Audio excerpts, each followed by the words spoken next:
And it's kind of amazing to me that such a famous incident happened on the spot so long ago, and absolutely nobody has any awareness of it. The fact that this incident was reported all over the world and is so well known and yet completely uninvestigated is an absolute amazing piece of history that will probably never be repeated, hopefully. One of the things that surprised me the most is that when I said mold avoidance helped and it was a clue in the inception of chronic fatigue syndrome, that people would fight so hard to make sure that it was never investigated, that it was suppressed. Even when I came out mountain climbing, it didn't seem to make much of an impression. They just fought harder. That's true that the CDC and the NIH didn't want to find out anything about chronic fatigue syndrome or mold. But it was really surprising that chronic fatigue syndrome advocates were adamant that this should never be looked into. So I guess the main people you can thank for the lack of knowledge, the lack of research, and the lack of information is not really the CDC, NIH. It's the chronic fatigue syndrome advocates and patients who fought to make sure that it was never investigated.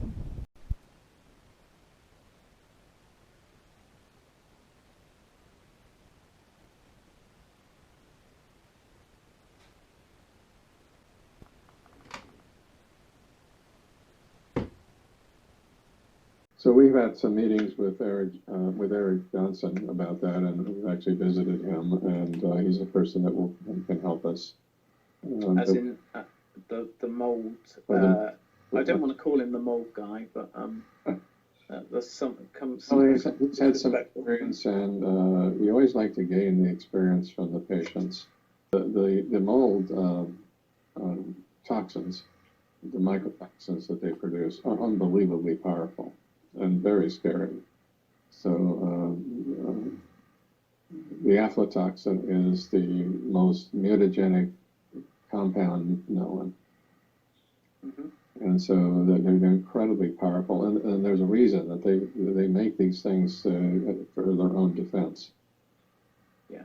And they're capable of making very large numbers of things under different circumstances. Yes. It's something that I think needs to be explored, and so far I don't see anybody really exploring the molds. No.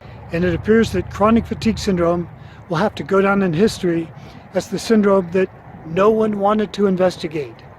Not a single chronic fatigue syndrome researcher ever looked into the incident that started it.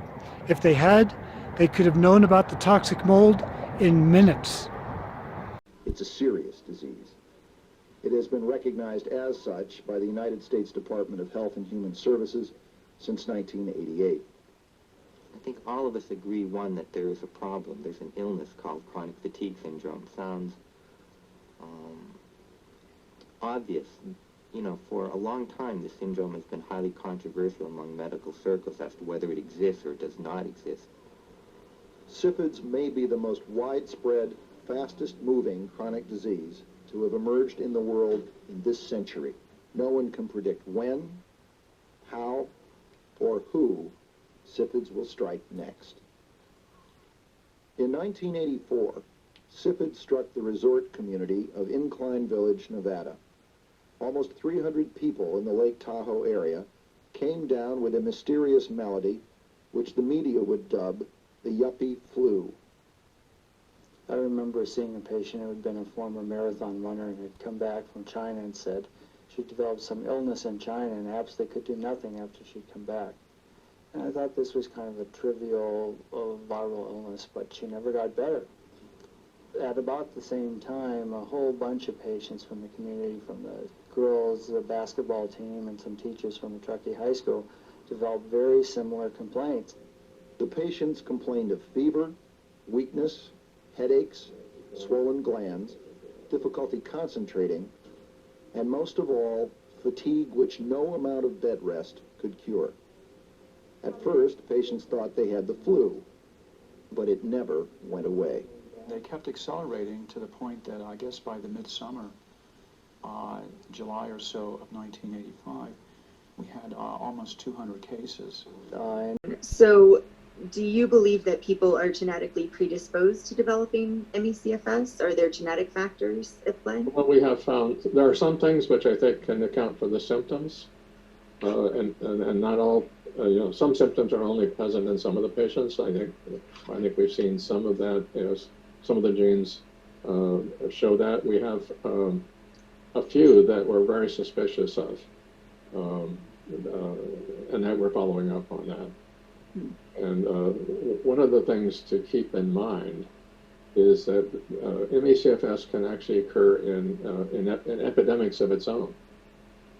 In other words, there's a virus that comes through a community, and then there are a number of people who don't recover. And one of the classic ones was in Klein Village in the 80s. And Dan Peterson was the physician there. And he noticed that a lot of the patients he saw the patients when they were sick. It's a small community, but then they would keep coming back. And they were not getting better, just exactly like the long COVID.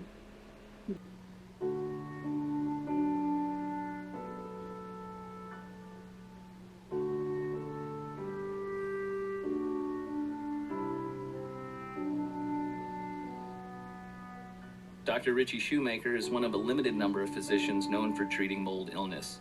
He's made a number of national television appearances, and his latest book is titled Mold Warriors. He's been called the Louis Pasteur of mold and biotoxin treatment. He's also been called a quack. I have been accused of being a kook and a quack. I'm always interested with those particular kinds of epithets. Usually folks that say that are not people involved with patient care. Those that have been complimentary usually are people involved with patient care.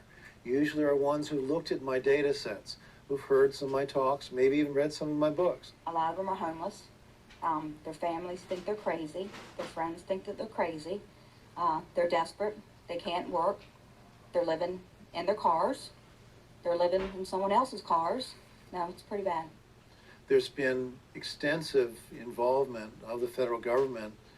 The organization that we all have come to respect, the CDC, concluded there's not enough science to say that mold illness is real and that people are sickened by exposure to moldy buildings.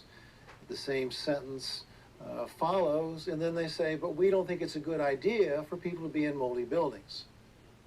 And it may be because of this effect, something about Stachybotrys in particular is doing exactly what Cheryl Harding is saying it's doing.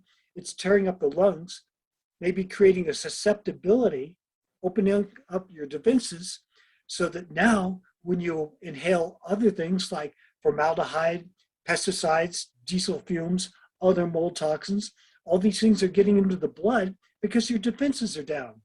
And it may be that small amounts of Stachybotrys, even the non-toxic fragments that they apparently cannot detect, are what's doing it. We don't know because they won't look into it.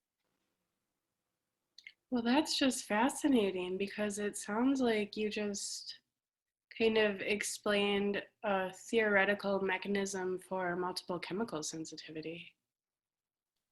An extremely high level of Stachybotrys, do you get sufficient evidence to be convincing to a court or possibly your doctor or family or friends? But look how many times people complain of a sick building situation and the testing comes back unequivocal. All these people are being left behind and the testing, their reliance on a test is working against them. And it's complicated by the fact that you could run into a plume of non-toxic Stachybotrys skeletons, and this would open up the defenses in your lungs. It would damage your lungs, but it might not become immediately apparent to you until later when you inhale a chemical or you're driving behind a diesel truck or you sleep in a house that has a lot of formaldehyde, and you go, wow, this place is killing me. And what do you point at? You point at the thing that's bothering you the most, that you detect the highest in that environment, when maybe that's not what set you up for this problem.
Well, this investigation has evolved from pointing out our anecdotal observations from the very core of a syndrome, and how this awareness of the toxic mold is spread into more of a sociological study of why we can't get a doctor to look into basic evidence, not even when it starts a syndrome, not even when it's in the literature. It's like, what is going on with their heads? So yeah, this mold phenomenon, it's amazing, and I like to talk about it, but more so, it's like, what does it take to get a researcher to respond to documented evidence? Is it even possible? Whether you're renting or whether you're a homeowner, it's like, we had Dr. Jabin Moore on the other day that said, we bought a $400,000 house and you have $200,000 repairs. You can kind of understand why mold has been so muddled throughout the years, because the damage it causes is so costly. And no one wants to take the blame.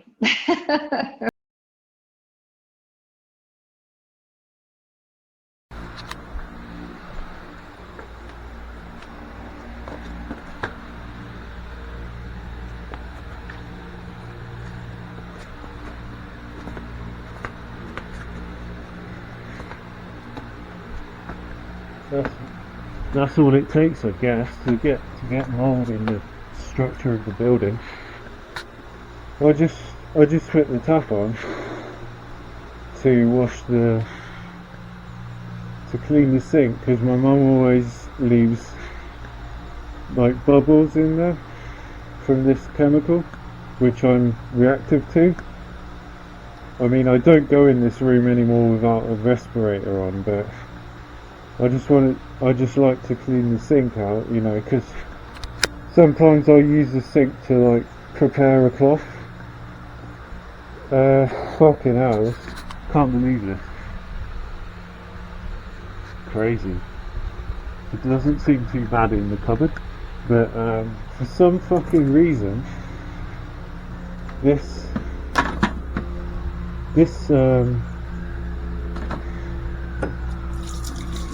where's the plug then? This overflow stopped working. This overflow usually works. So I've probably had that on full power, right? See, I had my bloody earplugs in, so I hadn't taken my earplugs out yet, so that's one reason I couldn't hear it.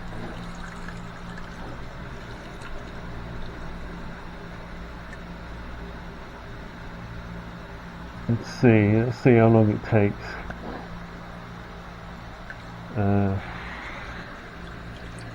See it slowly filling up.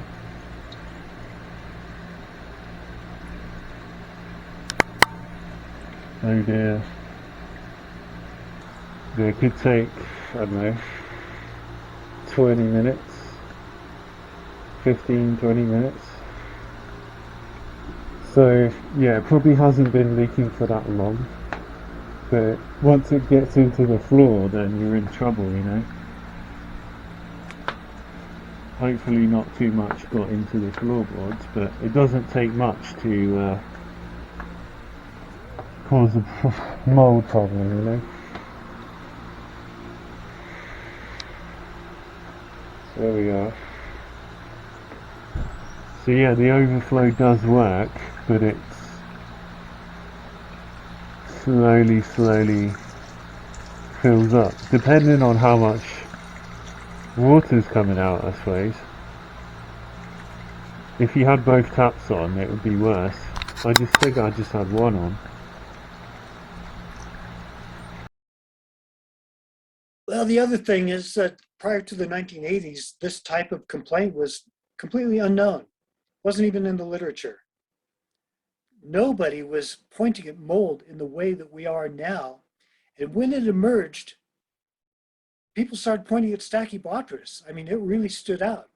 So is it possible that something fortified the structure of these spores and fragments in such a way as to make the constituent skeletons more pathogenic? That's kind of my thesis. Mold is, Stachybotrys has a high water throughput. It's pumping a lot of water through there. Maybe something got in the water supply. Maybe something was feeding that skeleton, something that made it more able to create this kind of damage to the lungs than ever before. And that's why the colonies that had the greatest water availability acted out so ferociously, whereas pre-existing colonies, because you know this mold has been around for a while, the mold that wasn't actively processing a lot of water, it seemed to retain the same value.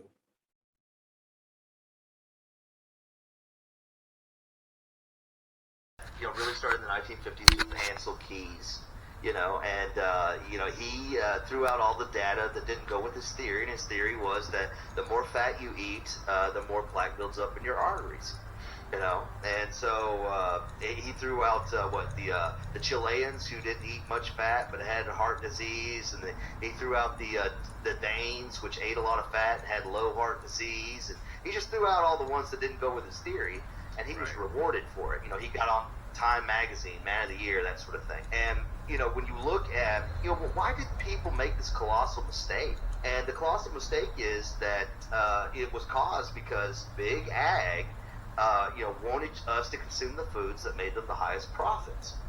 It was the subsidies, like I was saying earlier. It was the grain subsidies.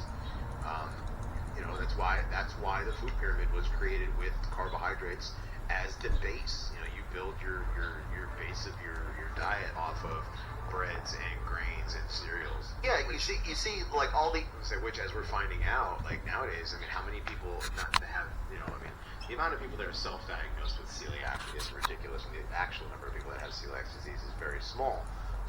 But people that have might not be an actual gluten intolerance, but they have issues because gluten is a very inflammatory. We should have had Holly on for this one, guys. Yeah, come to think of it, yeah. But you guys are so stupid. I can't believe you're eating that. But what does she call it? No, gluten is bad for you. Bread is bad for you. This stuff is an inflammatory. They're finding out that that these the more my friends and I used to call the sticks and twigs bread, like the super crunchy hippie. It's got all the different grains, and it's it's basically squirrel food and whatever. That's the the whole grain hardcore. But the problem is your body can't deal with that properly. You don't digest it right, and it doesn't, and you get joint issues. You get all kinds of other problems. Yeah. All the modern theories of heart disease have nothing to do with the fat in your diet. They have to do with inflammation. There's inflammation in your heart. We don't know exactly what's causing it. One of the main theories is phytotoxins. Every single animal in nature that consumes vegetables will have a particular plant that it's like married to, and it is immune to all the poisons that that plant has. But no other animal is. And because that's how plants defend themselves. They can't run away, so they have to have poisons. And phyto is just the Greek word for plant. So these plant poisons are called phytotoxins. And when an animal is eating a plant that it's not designed to eat, those phytotoxins the first thing they attack is that intestinal lining. Irritable bowel syndrome, it starts inflaming the intestinal lining. You start getting blood crossing that barrier. And then your immune system in the blood starts interacting with the crap that's in your intestines. I mean, it's terrible. It's a terrible disease. Gut. Yeah, the gut. There's another one called leaky gut. I think it's going to get into your bloodstream, something like that, and your body starts having allergic reactions, essentially, to all sorts of things. Right. These phytotoxins will be transported by the blood to go destroy other things throughout your body. Over a long period of time, it builds up. Then that's why we have chronic inflammation, or at least that's the phytotoxin theory of inflammation, and which inflammation is, the second big symptom of metabolic syndrome. The first is high blood sugar. The second is inflammation. You're inflamed somewhere. Or your joints or your bowels, you're inflamed. And that's why, anti-inflammatory drugs are so huge. Ibuprofen, it's anti-inflammatory. And Big Pharma wants to create like cocktails of anti-inflammatories they can put us on the rest of our lives, because we'll have to pay for that and, pay Big Ag for our crappy diets. That's right. It's weird because it seems like all these companies are hand in glove with each other. You got Big Pharma now working with Big Ag, with companies like Monsanto and ADM. If we want to bring it back to conspiracies, and I wish I could said it so I could give him credit, but someone basically said you want to create basically a dumb consumer, a slug. Introduce them to the introduce it to the what? The food pyramid. Oh right, yeah. The USDA food pyramid. Yeah, it's the exact ratio they use to fatten cattle. It is. It's the exact ratio. It's the cattle. Also, what's another word for cattle?